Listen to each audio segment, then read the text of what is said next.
While this is a dynamic time for a parent, don't be fearful or intimidated. The middle school phase is natural, normal, and all you need to do is be engaged and try your best to provide the kind of support your particular child needs. I don't think anybody is a perfect parent. I don't think kids want a perfect parent. They just want somebody who's involved in their life and with their time. Your attitude and the environment you foster makes a big difference. I want to build them up as much as possible because this is the age when they're really figuring out who they are. And so how I communicate with them, building them up but also teaching them, I think can stump you. There will need to be a lot of give and take on your part. I think you need to try, which is not an easy thing to do, to think, okay, they're growing, they're cranky, maybe they didn't mean to say that, or maybe they really want you to say no, and to try to just stop before you respond to them with what they're doing.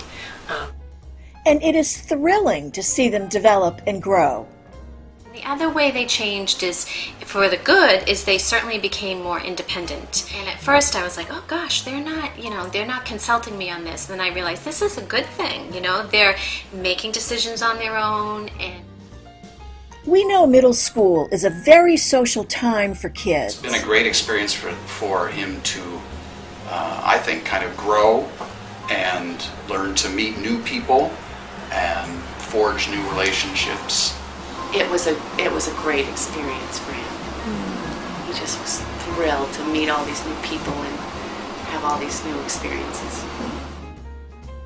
And parents play an important role as mentor and guide in their social world. And helping them determine what a good friend is, and that it's okay for people that were in elementary school that have changed, that you don't want to be friends with, to kind of let them go till they're ready to be good friends again. I think is a good thing. I think they're looking for a place where there are rules. They don't really want to be at the house where there's no parents and there's drugs because they don't have control there. Hear these smart parents share their advice about school and more. Yeah, I think a lot of what parents need to do is let the children do their own work and encourage them and guide them, but ultimately, help them be good time management folks. Sort of give them space, give them time to work through the different projects and let them do it themselves, make mistakes. Sometimes that's a hard thing to do, is to sort of step back and... So advice that I would give other parents, talk to each other. that there are phases, just like when they were toddlers. Like, we might have a week where a child is, your middle schooler is acting a certain way, and you think, oh no, here we go. And the next week, they're not acting that way anymore. So that was a good lesson for me to realize that. With some final thoughts for you about parenting through middle school. You can't take everything too seriously. If you take it too seriously, unless it's something where they're harming themselves or others, they're going through a tough time, so I just think let's find a way to get through this and find the humor in it if we can.